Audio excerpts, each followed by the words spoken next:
So you got a freezer. Yeah. I did. I finally got a freezer. And it's a big deal. Because freezers, when the pandemic hit, went out of stock right away. And they were impossible to get. You had to get on a waiting list.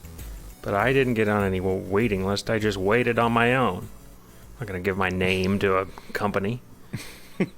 It's insane. And I almost, I was getting pressure to buy one. Getting pressure from all sides to buy this freezer. And I almost bought one about a couple of weeks ago for like $500. But I waited. I kept waiting. And then lo and behold, they came in stock. Got one at Lowe's today for the low price of $250. Whoa, that's cheap. It's pretty good. It's a 7. How big is it? Is it like human body-sized freezer? Can fit a whole human body in it? I'm thinking, or would you have to chop up the body? Yeah, I think you're gonna have to chop it up. It's 7 cubic feet, so should be enough for 1,000 bottles of breast milk. Which is what? Oh my God! That's what it's 1,000 for. bottles of breast milk on the wall. 1,000 bottles of breast milk. You take one down, sell it to the Jordanian Prime Minister. Yeah, that's what why do you we're want with all this breast milk? Yeah, that's why we're bottling the breast milk for the Jordanian Prime Minister. Yeah, for when he comes to visit. No, we are expecting a little baby girl. Oh my God! You heard it here. Heard it here on first. House of Decline. Yeah. This is to all of our listeners, Stephen and his partner. Partner is what we're saying. Yeah, my partner Jack Dump and I. Yeah. We're having a little baby girl. Yeah. And we're going to need lots of breast milk for that. Yeah, and a freezer for the breast milk. Yeah. And, well, it's going to be great because I don't think we'll fill up the whole freezer with breast milk. I think we'll be able to put some nice things in there. Like, there's a store called Zingamans. You know Zingamans. Zingamans. It's a very weird store in Ann Arbor, Michigan, because it started out as like an anarchist deli, and now it's an ultra-capitalist deli. Oh, yeah. It's a capitalist deli. Started as an anarchist deli, and they slowly, over time, started paying their employees less and less. But they have a sale on 100 pot pies, frozen. If you want to get 100 frozen pot pies, they give you 20% off, and I think that's at least 30%. Just at the end of the year, you're just madly eating pot pies. We got to make this. They're all going to expire. Hey, they are good. They are good pot pies. The dough they use is good, so no complaints from me. But they're expensive. They're small, like a small pot pie, like a single serving pot pie, and it's like $11. But yeah, you pay for quality, baby. Hey, when Zingamans. When that little baby is born, we're gonna be wanting to eat pre-made food without having to fix stuff. So yeah, frozen pot pies. You have to make time strategies now. You no longer can you do fancy hand stapled things. You're gonna have to use a stapler. You can't use wire cutters to do your staples anymore, like an artisan anymore. Yeah, it's true. So goodbye to beautiful letters. You won't be able to do wax seals anymore now that you have a baby. Oh, hey, you can goodbye to your wax seal days. The listeners won't be able to appreciate this, but Alex, you'll be able to appreciate it. Oh my God, I am currently seeing the ultrasound picture. I don't know what I'm looking at. It's a circle. You don't see the head many right circles. There? That could be a head, but I'm notoriously bad at reading these things. These are like Rorschach tests for me. All I just see are like my parents arguing. Okay, well, there's a head, and the heartbeat's There's a head. Normal. There's a head, and the heartbeat is normal. And yeah. It's a beautiful thing. Congratulations, Stephen. It does warm my heart. Well, we're gonna have to think about all the things you think about, like at what age is it appropriate for the child to watch Bloodsport? Like the movie or just like MMA? No, the movie, the Jean-Claude Van Damme movie. Some rad shit happens in that movie. Some people get pretty fucked up. I'm thinking 8, 9.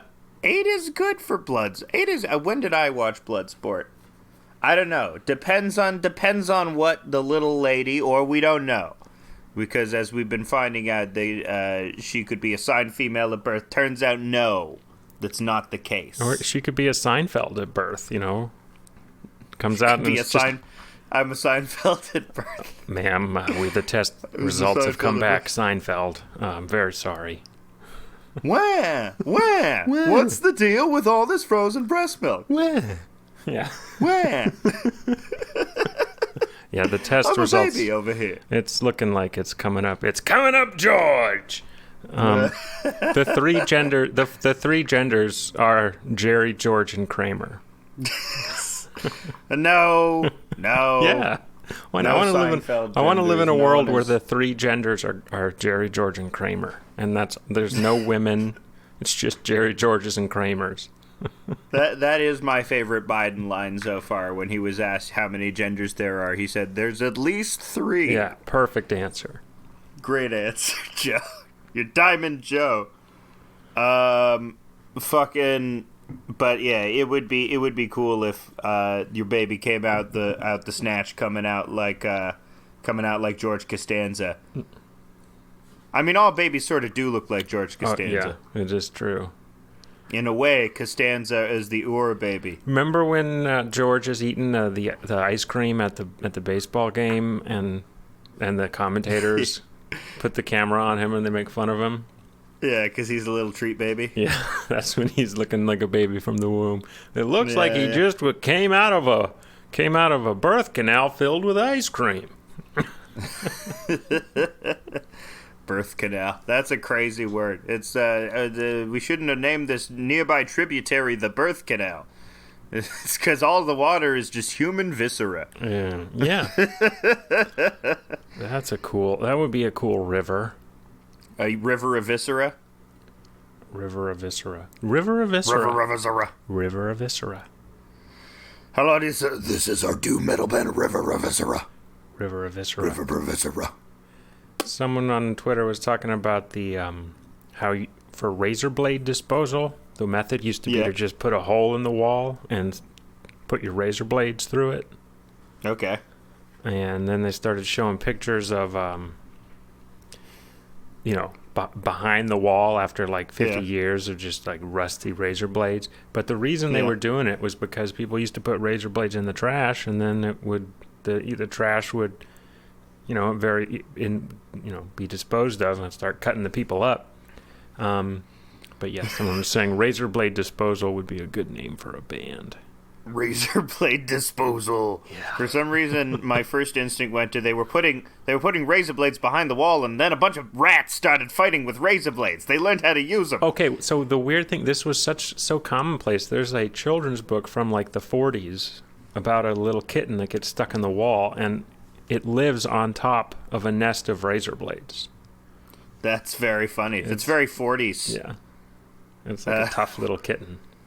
See, that's what we're lacking today is we have no sense of futurism, because the man Francis Fukuyama may have been more correct than he thought when he said we are at the end of history.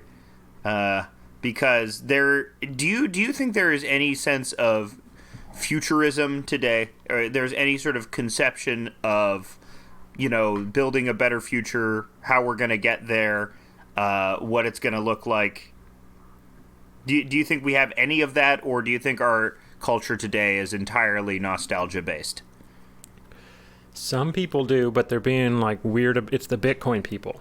Those you're people. Right. The Bitcoin people are the weird futurists. I guess that's the whole point of Elon Musk, is that he represents some sort of futurism.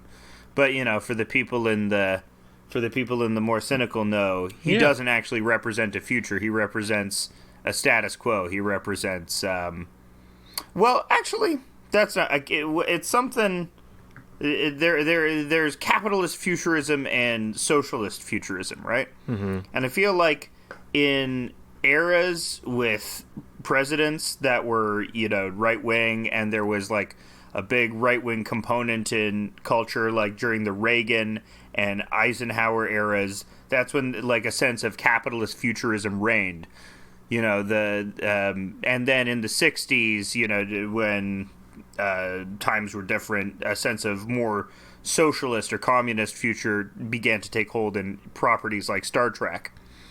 But I just feel like in general, since the 80s, has there been this really forward-looking sense in culture. I mean, I feel like a lot of people view Elon Musk with skepticism. Maybe I'm just in my bubble. Maybe people don't. Some people do, yeah.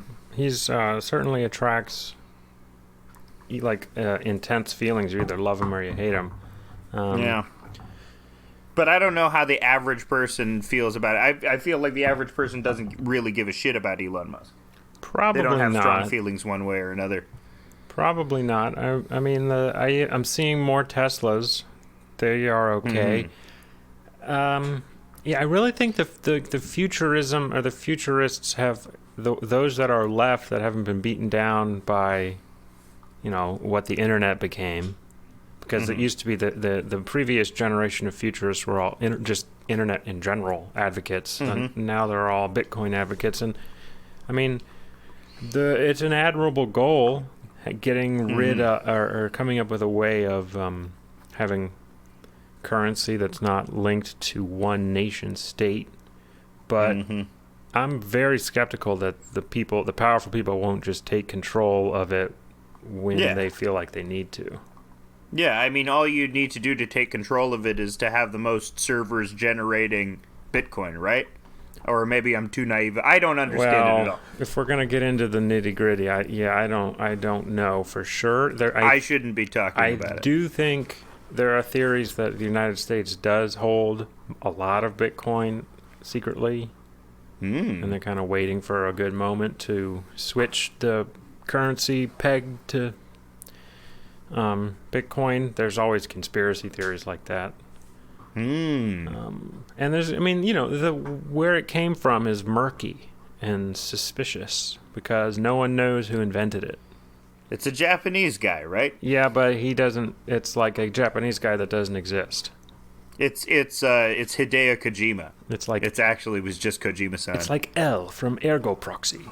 Actually, no, or R from Death Note. Right. There's a lot of L's. Is L in Death Note? I thought he was in Ergo Proxy. There's an L in Death Note. Okay, I mean he's the the world's greatest detective. Yeah. Oh yeah, who hunts down Raito Yagami. Yeah, good old Death Note. Terrible Netflix adaptation. Yeah, the live action version, which had Lakeith Stanfield as L doing his best. So weird with what really he was weird. given. It didn't really translate to live action white people that well. The Japanese live action version is great because it's just a straight up adaptation and they give them the anime hair.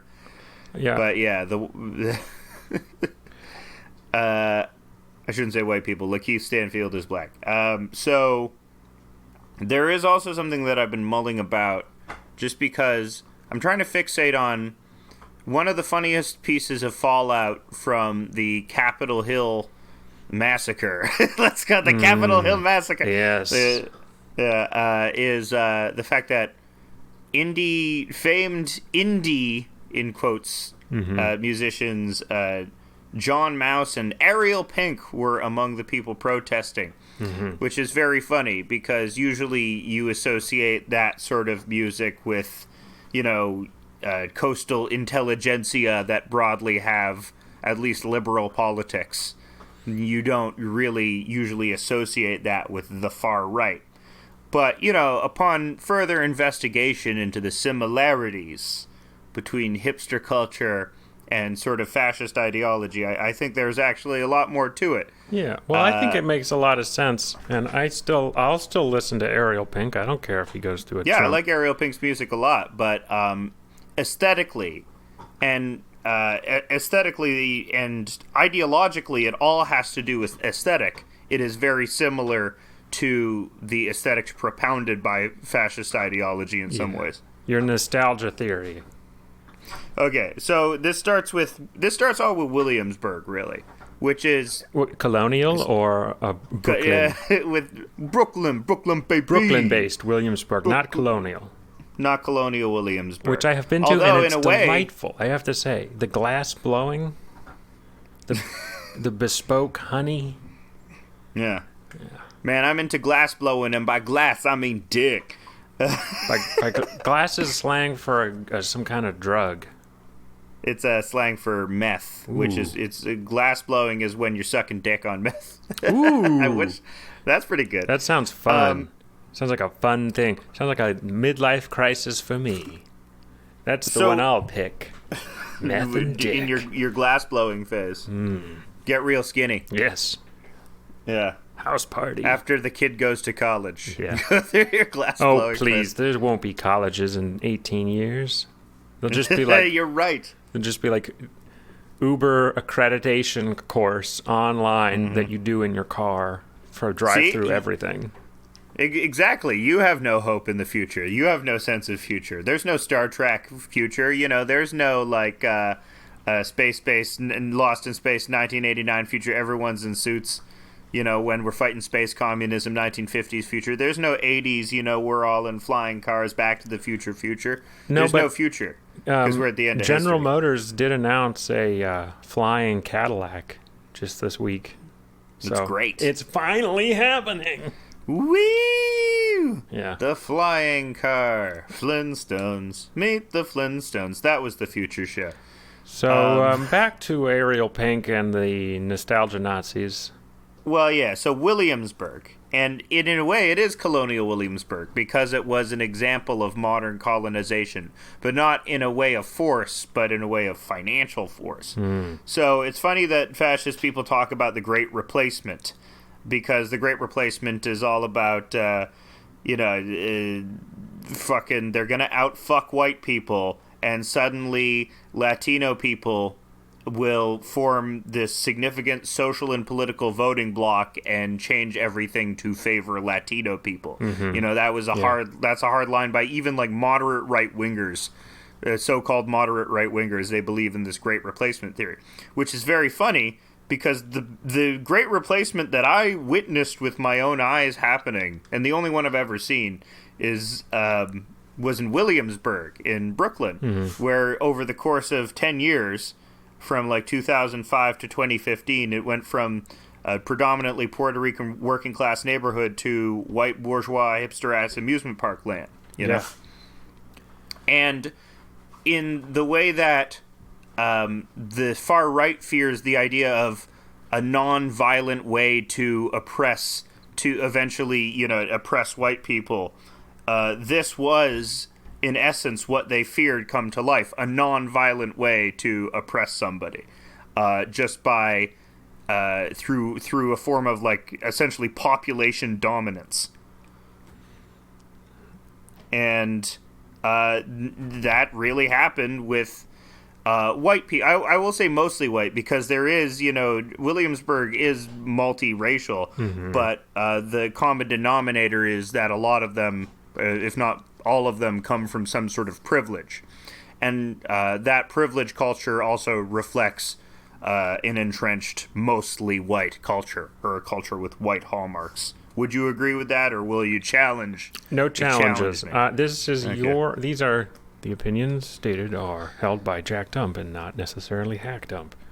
Yeah. So I have no challenges yet, other than I don't like Williamsburg. Yeah, Williamsburg is... I imagine there was an age in which it was probably whimsical, like it was during intended to be. the era of the Strokes. Yeah. Well, yeah, because Williamsburg...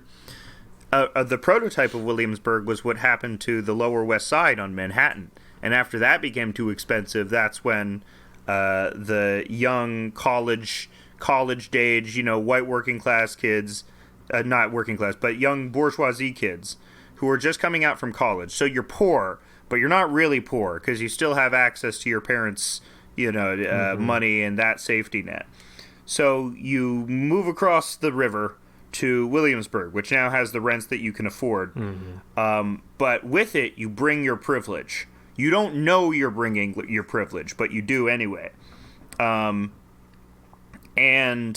in bringing this privilege, you don't really necessarily help the local businesses in a way. You know, you don't necessarily shop at the bodegas with piles of human shit in the corner because, you know, you've become accustomed to something different, and you start your own businesses, and that attracts, you know, people from your old life. You unwittingly create a neighborhood where you are catering to the aspects from your own life and not for the people that were already there. And so, in doing so, you have more or less unwittingly created, you know, a great replacement. Because you do this enough, the aspects of your old privileged life come into the neighborhood, they raise the rents, and, you know, working class families that were... The only reason why the rent was so cheap in the neighborhood to begin with is because 40 years ago, minority working class people were redlined into that neighborhood.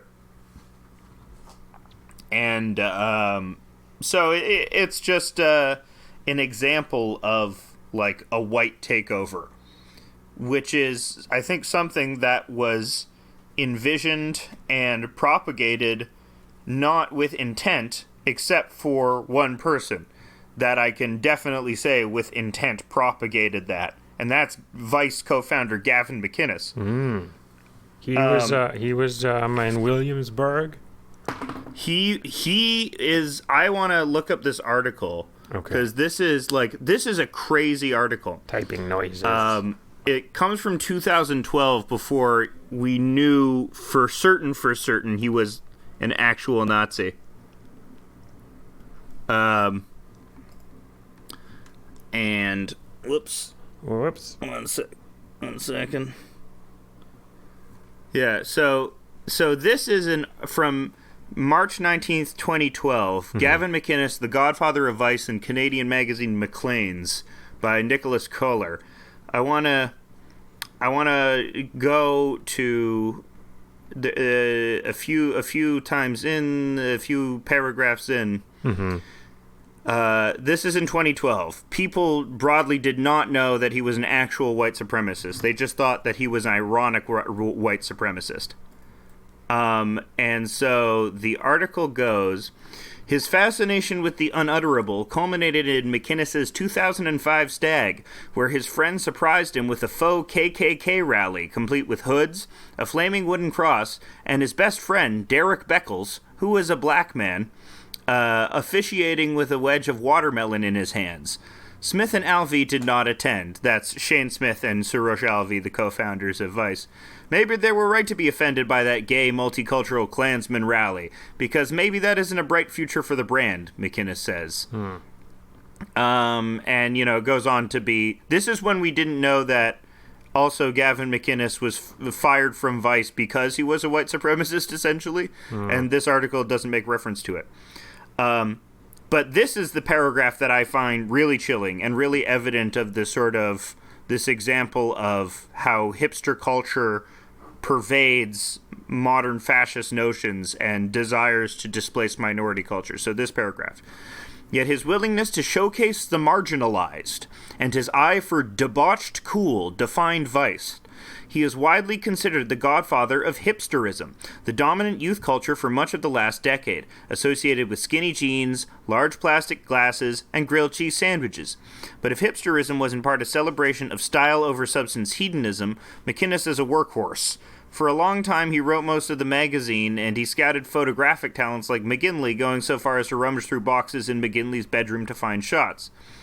McInnes's influence peaked after Vice decamped to the Williamsburg section of Brooklyn in 2000. I see the connection now. Here is the connection. For Vice's influential Do's and Don'ts feature, street photography accompanied by McInnes's funny, withering fashion commentary, he began documenting young people around Bedford Avenue, where crack was still a significant social ingredient. Bedford now is like a fashion show, he says. I know women who won't walk down if they're not dressed right. He owns a home there. And this is the crazy quote. If you create a neighborhood, he says, you should live in it. So it was a neighborhood before, but he said he created the neighborhood, and that's why he lives in it. And, you know, that is, you know, the example of white takeover in a nutshell as envisioned by these neo-fascists, these irony fascists. Do you think Ariel Pink is worried about a white replacement? No, I don't think Ariel Pink is worried about a white replacement, but I think the aesthetic dovetails with that idea, because the aesthetic is inherently backwards looking. Yeah. And, it is in a reaction to sort of a world of no future. You go to the past in order to define the future.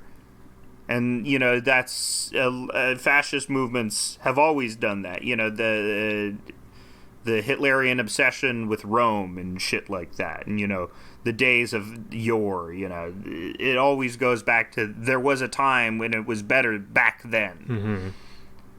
And in our life, that has been a broad cultural obsession and affinity to the 80s, which was the last time there was capitalist futurism. It also, with music, happened with the 60s, though. Mm-hmm. But maybe that's different. Maybe that's a different era, because that was such a time of new and interesting innovation in music. So maybe we can set aside the nostalgia for the 60s, because I feel like nostalgia for 60s music will kind of be at a constant hum for the next century, kind of like how the Renaissance probably had. I'm not saying the hippie movement in the 60s was as big deal as the Renaissance, but it was a big deal for art, I would say. But I think nostalgia for 60s, especially it was more at a fever pitch during the Bush years, when you had, I feel that was when people were fetishizing the 60s the most. Maybe I'm wrong about that. I don't know, but I do see that the next major nostalgia era is the 80s. Ariel Pink does it. John Mouse, who was there with Ariel Pink, gives interviews about all his, authentic synthesizers that he's gotten, all this, vintage equipment. That's nice and cool stuff, but it kind of has like a very exclusive feel to it because that's very expensive equipment. Yeah, it's an obsession with authenticity and exclusivity is also what defines fascism, because it's an obsession with, defining an in-group and an out-group based exclusively off of appearance. Based exclusively, presentation is the most important thing. And, it even says in the article that the idea of vice is style over substance. But the point of the style is the substance, that is the point of lots have been has been written on the idea of fashion and fascism coinciding. Hugo Boss designed uniforms for the Nazis, the idea that to be finally appointed and to appear in such a way as to signify that you are a member of the in-group. And when you do that through hipster fashion, that's how you signify that as well. What was I comparing it to? His Ariel Pink's fashion sense is questionable. Ariel Pink is Ariel Pink is different enough, which is why I can still listen to their music. But you know how Robert Paxton defined fascism as suppression of the left amid popularity, but also appropriating the language of popular 20th century communist and populist movements. The reason why the Nazis called it National Socialism was to capitalize on sort of the general popularity of socialist ideas at the time, while simultaneously suppressing that. And current fascism, I shouldn't say fascism, but hipster culture was about appropriating the populist ideals through flannel and mustaches and PBR. It was sort of about evoking that idea of old-timey, to some degree, whiteness, your dad's whiteness, and you could hide behind irony to criticize it, to prevent people from criticizing it as well. The introduction of irony or meta-awareness allows the aesthetic to escape criticism by accepting dissent to the aesthetic as part of the aesthetic. Mm-hmm. You know? Yeah. That's in the same way that you accept, that fascism accepts communism, or at least a curated version of it as part of its aesthetic as well, through people like Ernst Röhm and, other beefsteak Nazis, the Sturmabteilung that Hitler eventually killed in the Night of Long Knives. And so... so it's backwards looking, right? And what's notable for the other thing about the 80s is it had yacht rock and synth pop. Mm-hmm. And those are the styles that dominate the Pitchfork approved hipster culture. At least as it was in the gentrification of Williamsburg days from like 2005 to 2015. And what is notable about both yacht rock and synth pop is the fact that they wear their shallowness and as part of their aesthetic. The point is they're shallow, and that's what's fun about it. And to criticize the shallowness is to not understand it and to be uncool and part of the outgroup as well. Yeah, we got to define outgroups. That's like a human drive. It's like if there is no outgroup, you panic because it means you're in the outgroup. So you start scrambling to do everything you can to make another outgroup. And then you can ostracize them. Because the worst thing in the world is to be in the outgroup. It's the worst feeling. And you kind of know that feeling from growing up, being on the playground, being picked last. Maybe not being picked at all. Maybe Ariel Pink was just never picked for his favorite team games on the playground. Maybe they always would rub his face in the dirt because he has a girl's name. Who wants to get back at him by being on Team White People? Yeah, so Ariel Pink... I want to be on the winning team for once. Just to give a little more context, he ended up getting on Fox News this week. Yes. And a very funny thing that started happening was all of the right-wing crazies on Twitter and on other social media started posting like, I just found out about Ariel Pink. How do I support him and buy his music? Oh, he is such a brave figure. I really want to find out what he's all about. And people are like, wow, you're going to go on a wild ride. Man, I love the idea of like all of these fascist right-wing people like getting into LCD Sound System and Animal Collective, like hipster music from 10 years ago. It's not good. It's real. Not good because it's going to allow concealment, cultural concealment. We want to be able to, pick them out. That's why Typo Negative is a good band, because so Typo Negative has like very dubious Nazi stuff going on.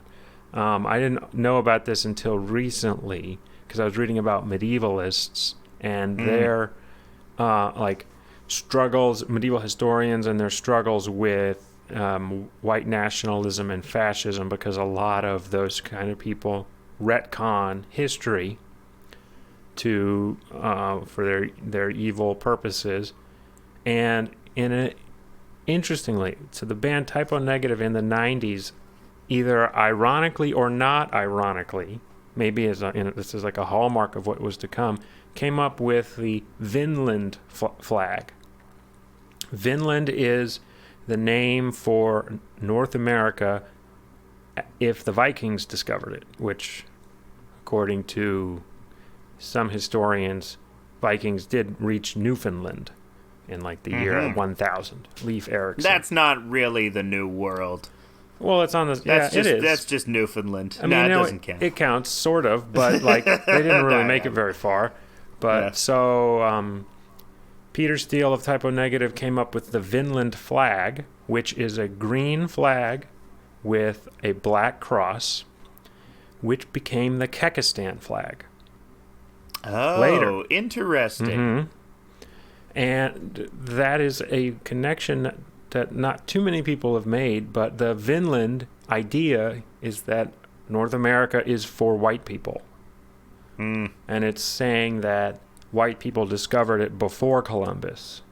So it's, like other white nationalist movements, they are trying to establish a sense of belonging to location, which dovetails with what Gavin McGinnes was doing with the neighborhood, saying this is my neighborhood because now I'm living in it, which is exactly what we did, whether it be Vikings or Spaniards coming over. The Spaniards, by the way, had slavery in America 50 years before 1619. Why are you so? Just want to make that clear. The 1619 project. That the Anglos are not the only. Spaniards are white. They're all not, white. Hey, they're not Anglo-Saxon white. So but they're white enough. Yeah, but that's actually falling victim to the Anglo-Saxon mentality, which is to say that the first slaves in America were in 1619 when they weren't. They were in St. Augustine, Florida. There you go. By a bunch of Spaniards. Yeah, by the Spaniards. So go blame the Spaniards. We'll blame the Spaniards. Why don't we all just invade Spain? They're the most... England, Turfidius Albion is not the most problematic country. Turf Island, as England is now known as. But yeah, that just kind of, more music and connections with the modern movement. Yeah, well, a lot of the music connections.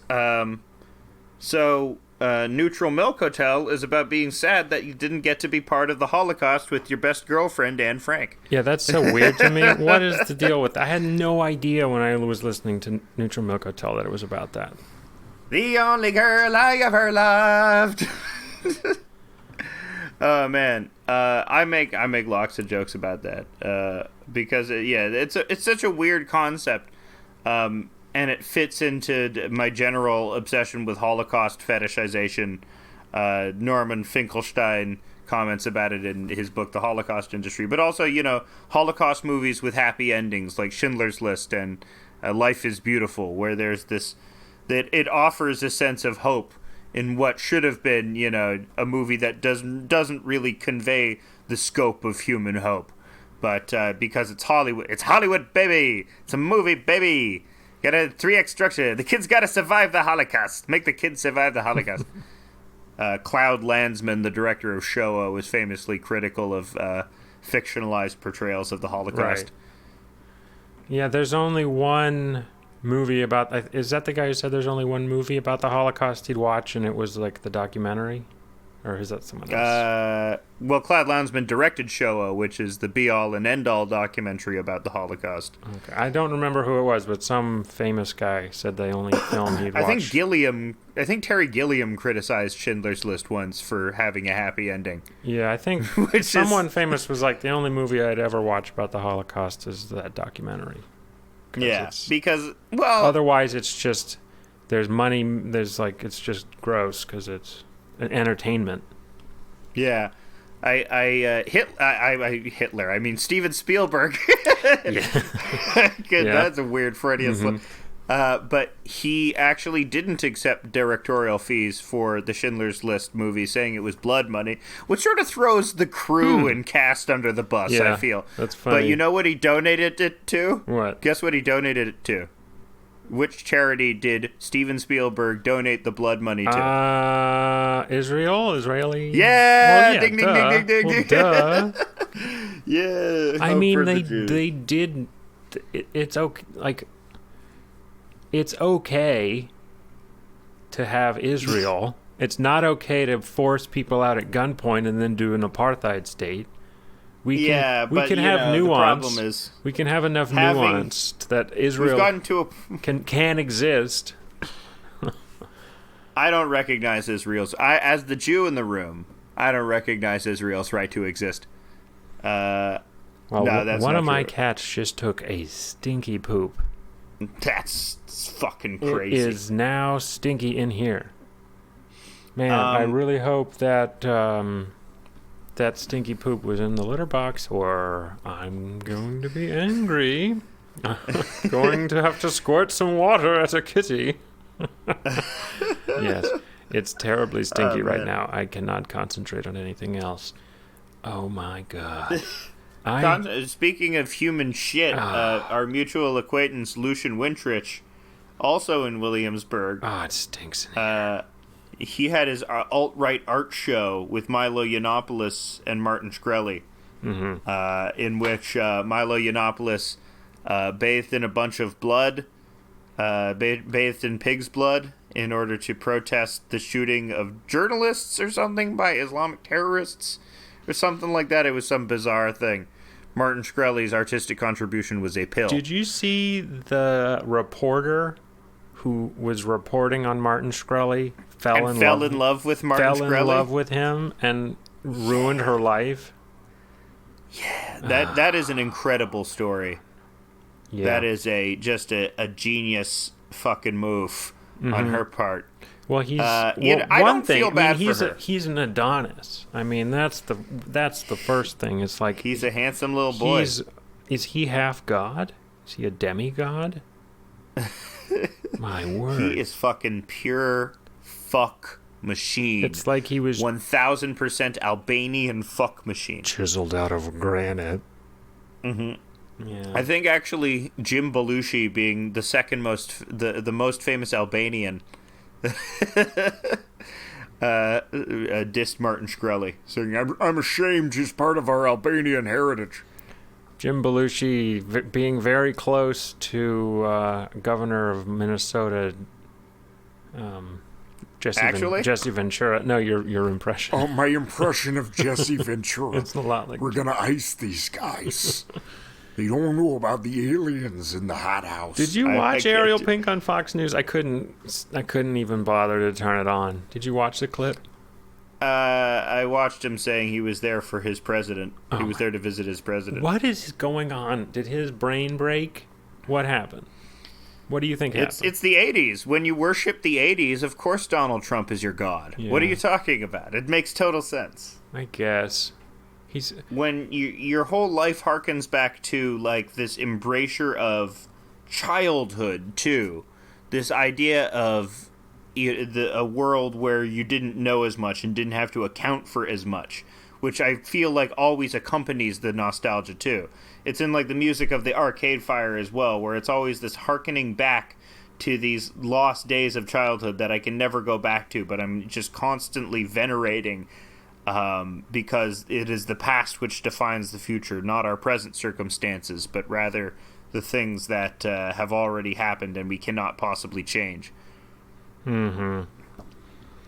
Yeah, it still smells like poop here, so don't have any idea what you're talking about. All I can really think about is the poop molecules going into my brain from my nose.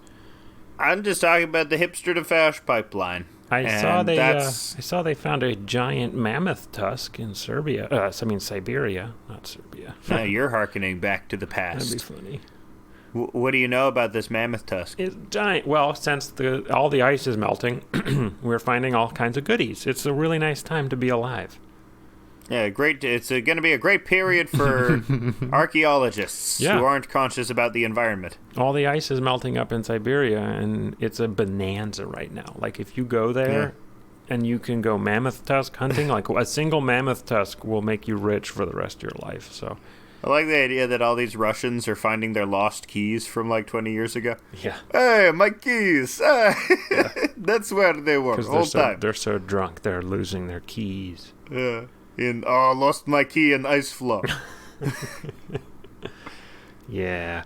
I love looking at Google Maps going mammoth tusk hunting. Just looking for little mammoth tusks pointing out. So, anyway, the Fash pipeline. There's many pipelines. There's like a whole pipeline network. Yeah. Mario would clean up in this political atmosphere, what with all the pipelines. But it seems like they're all going to the Fash. There's no communism to miracles pipeline. A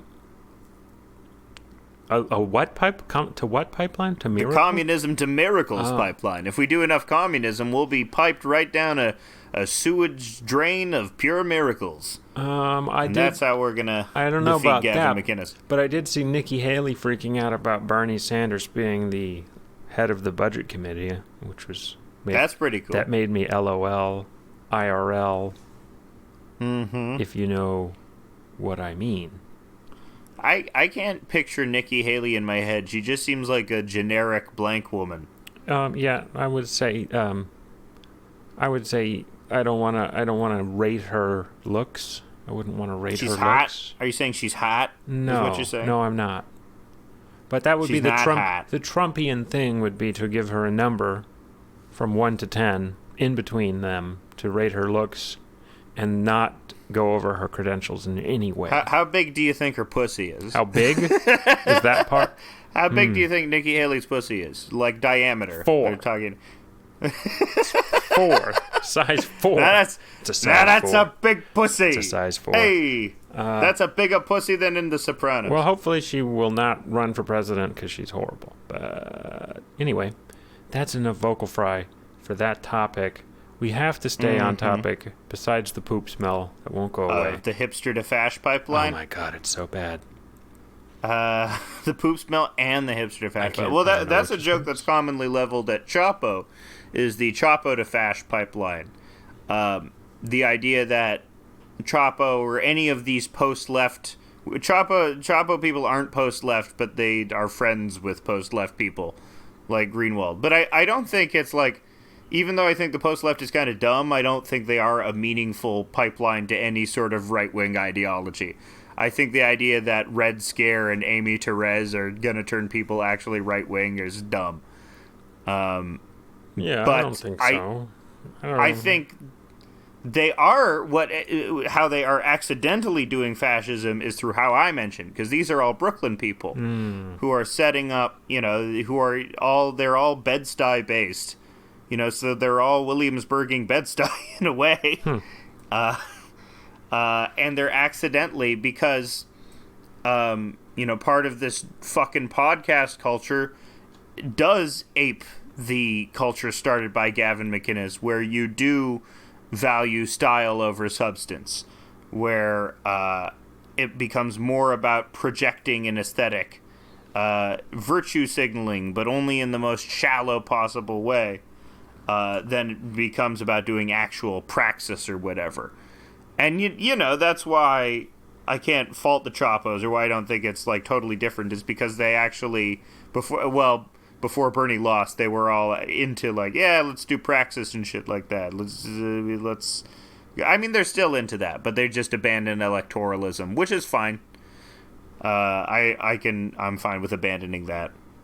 But, yeah, you recreate, because this culture, this thing that Gavin McInnes started, this detached irony, nostalgic, style over substance sort of culture that mimics the ideological aesthetic values of fascism, is the mainstream culture for defining yourself as cool or for having cultural cachet in some sort of way.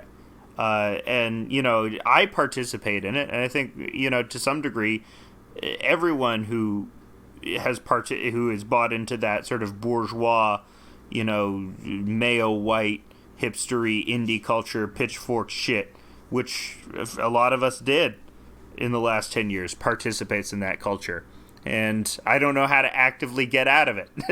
Stay inside. Do not consume their products. Save your money for drugs. Yeah. Then take the I drugs. I want to think that we are in a different era, even though bands like 100 Gex is the band that I'm going to use as something. That's a band that I would consider futurist, or actually, I don't know. Hyper pop in general. I don't know if I consider them futurist. That's an interesting question. That is is 100 Gex futurist or retroist? Man, yeah. I gave a deep listen to their album, which is I think called 1000 Gex. 1000 Gex, yes. It's either that or 10,000. I can't remember. The remix album was called Tree of Clues. It's very good, and I like it, and it's cool. It doesn't give me the nostalgia that the new retro wave stuff does, the John Mouse synth stuff. Yeah, or Tame Impala, or the Arcade Fire. I mean, or even fucking Neutral Milk Hotel. With John Mouse, you're better off listening to Japan, hands down. Just go listen to to Japan. Or the Drive soundtrack. Oh, that's the other thing that I wanted to talk about that I didn't mention is I think that if you want a movie that I think has singularly defined the crossover hipster Fash aesthetic, it is the movie Drive. And from the movie Drive, we really got the popularity of synthwave. And from synthwave, there's an actual genre called Fash wave. Yeah. And you can look it up on YouTube. Perturbator. Have you heard of him? No. Perturbator. Is he a Fash wave artist? There you go. It's either perturbator or perturbator. Perturbator. Like to perturb, but bator. I believe one of the... I don't know.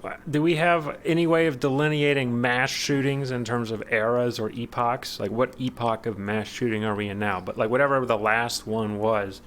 I feel like we're in the Paddock era of mass shooting, where it's totally divorced from any sort of understanding the perpetrator. There was one where it's just become a natural phenomena, like a hurricane. That's what people accept now. There's one mass shooter recently who was an adolescent boy who was really into perturbator, and it kind of made some news. It's not great music, but it is Fash wave. It's synth Fash music. It's like almost like Wagner with techno. It's kind of yes. It's like dramatic. It's just like electro swing. The worst genre of music of all time. Are you bringing that up because of that horrible streamer Vaush? Oh, Vaush? Vaush? No, I'm not bringing it. Maybe I did see that thread where like bad for clout leftist streamer Vaush. I don't know anything about Vaush.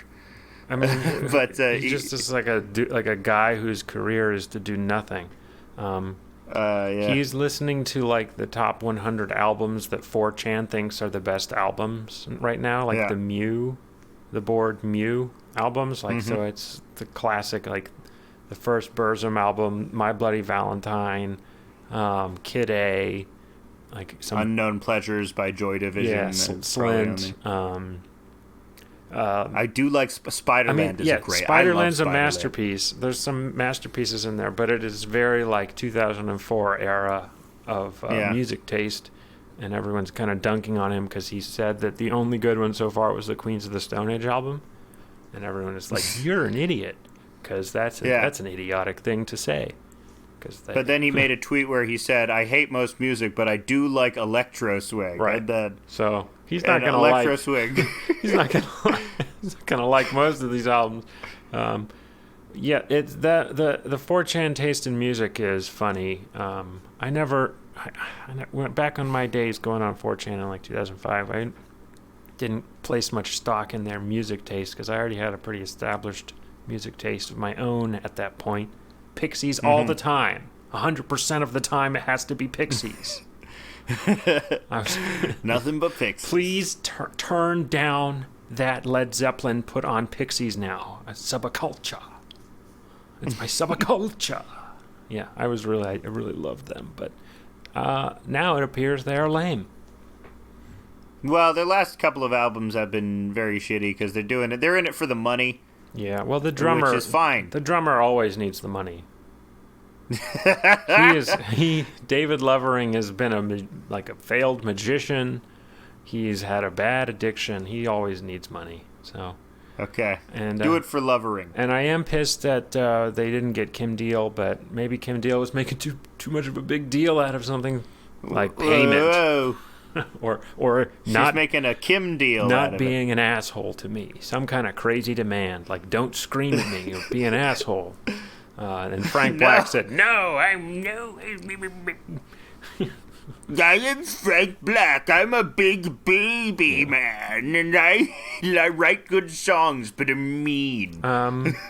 Well, as we know, Kim Deal writes better songs. Kim Deal does write better songs. I love the Breeders. Yeah. The Breeders are great. They are. Listen to the Breeders. But also listen to Pod and Last Splash. Also listen to the Pixies. But the Breeders actually released a decent album in the last decade. So really, I should check it out. Yeah, it's got some cool stuff on it. If you still Do like I music, have- though. I don't actually Yeah. like music anymore. I think it's a little bit lowbrow. The genre of music, known as music, I find to be lowbrow. I once heard someone refer to non-cochlear music, which is music that you don't experience with your little spiral dealy, which is, music that I guess you just don't hear. So conceptual music. Okay. Huh. That's the only music that I'm into is non-cochlear music. Yeah. Is it music that you hear inside your mind? I don't. No, hold on. Let me look this up. This is a funny. I wonder if this is so out there. It's ungoogleable. Okay. This no. It's a thing. Non-cochlear sound art. Non-cochlear sound by Christoph Cox. Marcel, non-retinal visual art champion Barton. Okay, these are just all academic articles, but it's definitely a concept that exists. I can't access any of them; they're all behind paywalls. Yeah. But according to Amazon, there is a book called "In the Blink of the Ear Toward a Non-Cochlear Sonic Art." And it looks like by Seth Kim Cohen. So if you want to learn more, read that book I haven't read. In the blink of a 182. Hey now. You know what I Where was are listening to? you? I listened to the Sum 41 single. What was their big hit single? Fat Lip? Gosh. Do do do do. You should know because they're Canadian. Do do do do. The big Sum 41 hit. Yeah, what's the? How did the chorus go? I don't want to waste Alex, I my can't hear time. you. Become another. Oh, you can't hear me? He muted himself. While I muted myself. You muted yourself when you were. I was just saying. Yeah. I don't want to waste my Right. time. Become another casualty of society. Don't want to fall in line. Become another victim of a conformity. Yeah, they're great. I didn't want to become a victim of conformity. That's not the one though. It was Was it? keep my head up. Because I'm in too deep, Yeah, and keep I'm my head up trying above. to keep all the blood in my head. It's Yeah. not all the blood. It's trying to keep my head up above. It's trying to keep up above. It's a weird line.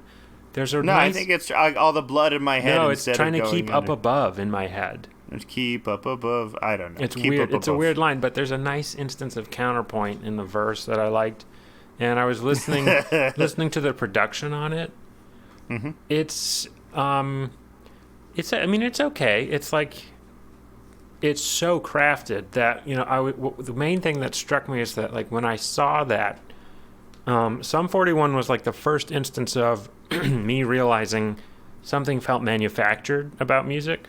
Because I knew about Blink-182. I think I was like 8 or 9.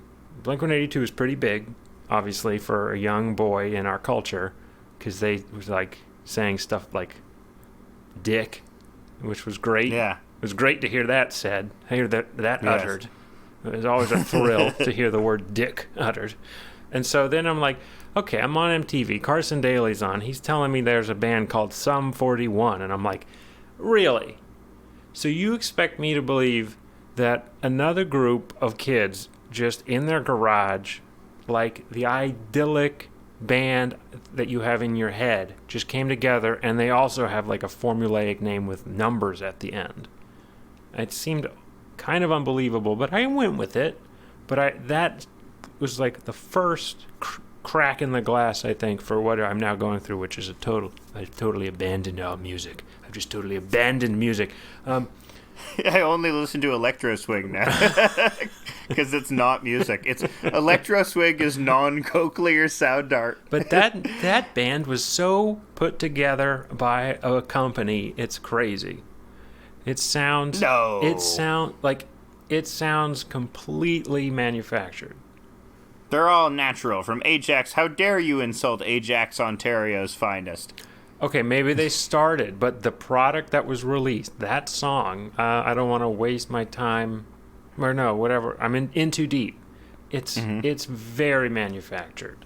Yeah, it was the style at the time, and I guess rock music has largely fallen out of favor in the mainstream consciousness. Well, to bring this back around, like, nostalgia doesn't work for that yet, which is interesting. Like, I was searching for the nostalgia. I was like, maybe like hearing this Sum 41 song I haven't heard in 10 or 15 years, because why, like, unless I turned on the radio and heard it. The nostalgia didn't work. The video was stupid. What's his face? I mean, they did look like they were 15. But it's interesting to me that the nostalgia didn't work, where it does work with other, like, they were just as much so manufacturing music in the 80s. Why does that manufactured music evince a nostalgia in a person? Because if you weren't around to remember it, you can appreciate it ironically. And in appreciating it, because you remember what it was like to be a kid and take the music of Blink-182 and Sum 41 seriously, and because you still have an attachment to that actual grounded emotional reality, you can't actually divorce the music from its intent. And as a result, you're still vulnerable when you hear it, because you actually have emotions to associate it with. But when you hear stuff from the 80s, you know, it's from a dead time. It's from a time that you have no experience with. And it's from somewhere far ago. I think that also figures into the aesthetic of John Mouse and Ariel Pink as well, because it has this shitty lo-fi recording quality. Even though they're not outsider people, they're not like Daniel Johnston, they don't have actual mental problems. They take that sound in order to, you know, show you that they're in some place far away, or that they're in something that, you know, is divorced from reality a little. And it becomes a safe space in which to not only, you know, wane nostalgic, but also to throw around, you know, what if Hitler was right, huh? Well, I don't know if I'm extrapolating. I hope that this doesn't start happening more, because it makes it harder to figure out who is bad and who is good, or who you want to put into an out group and who you want to put into your in group, when people like John Mouse and Ariel Pink are blurring the lines culturally. It's weird because they are not, like, I think it's showing people that, you know, maybe you do need to re-examine the people close to you for unorthodox or fascist beliefs, because it's like, you know, these were both artists that a lot of left-wing people like. So for them to do this, it's kind of a shock to the system. It's like, who else? Is Tom York going to show up at one of these things?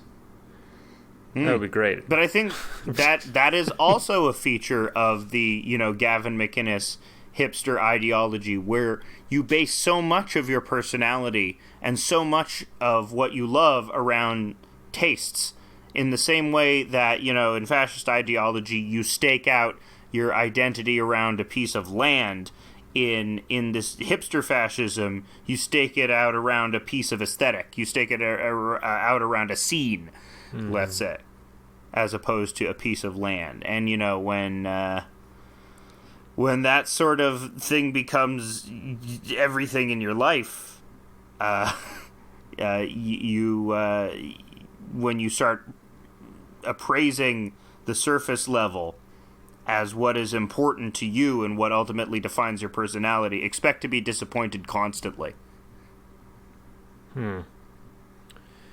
Because I guess if there's anything that's been the most painful lesson of my life, is that defining myself based on my tastes was like a one-way route to madness. Yeah, it's not good. It's better to just, I mean, take a really laid-back approach to how much of your own self-worth you associate with your taste in art of various kinds. Because art is complicated, and I'm still not convinced that we even should be allowed to move on to the higher forms of expression, because we haven't. You know, movies, I think, are a little too advanced still. I was thinking about this the other day. Like, movies are every kind of art put together into one, like, and then we act like it's one art form. That like the filmmaker is not really an artist in the way that a painter is. All the different kinds of art have to be used to make a movie. It's really interesting. It's like the pinnacle of art forms, but it's some would say video games. Perhaps, yeah, that's interesting. Maybe. Maybe.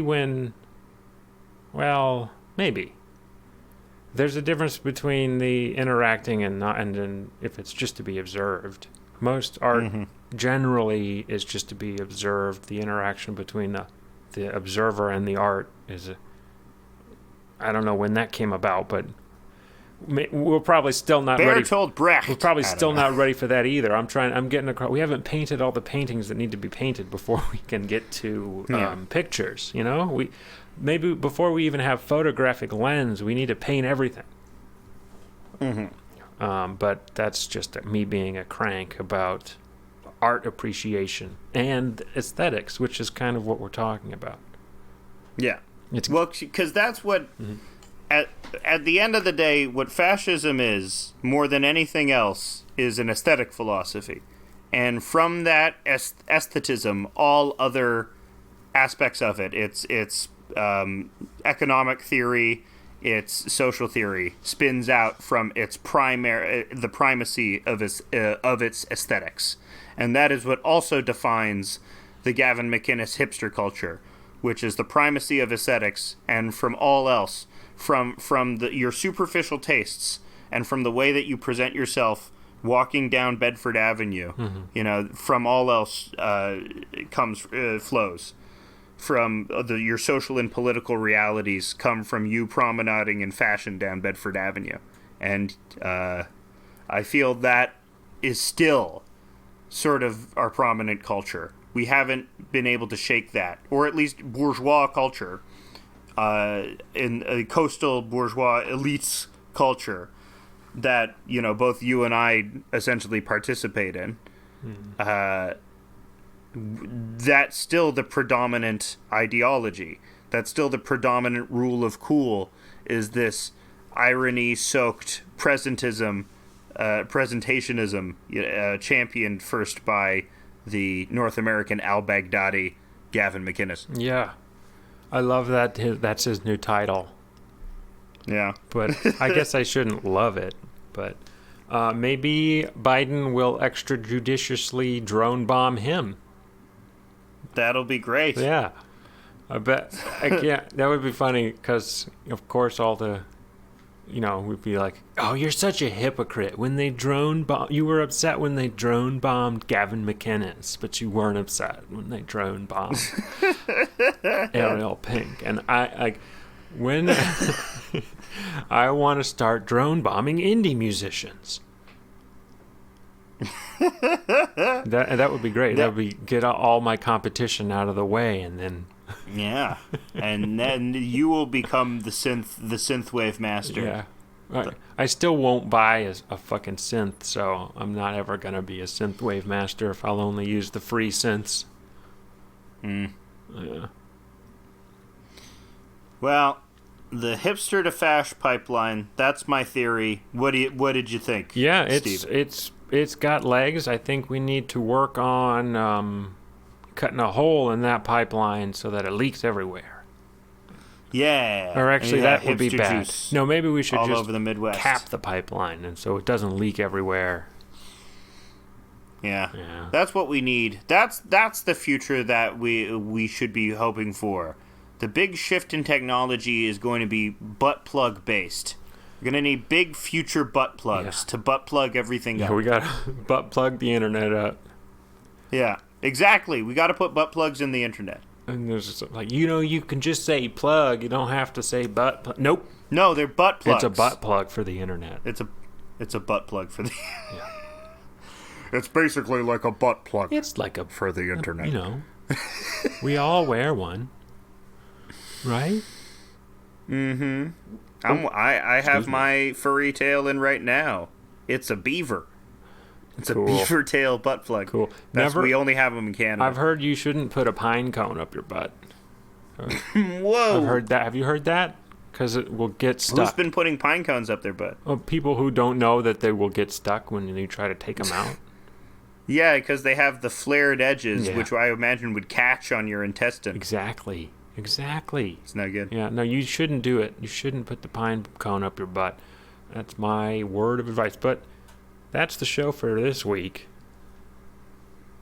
Congratulations, Stephen, on the beb. Oh, yeah.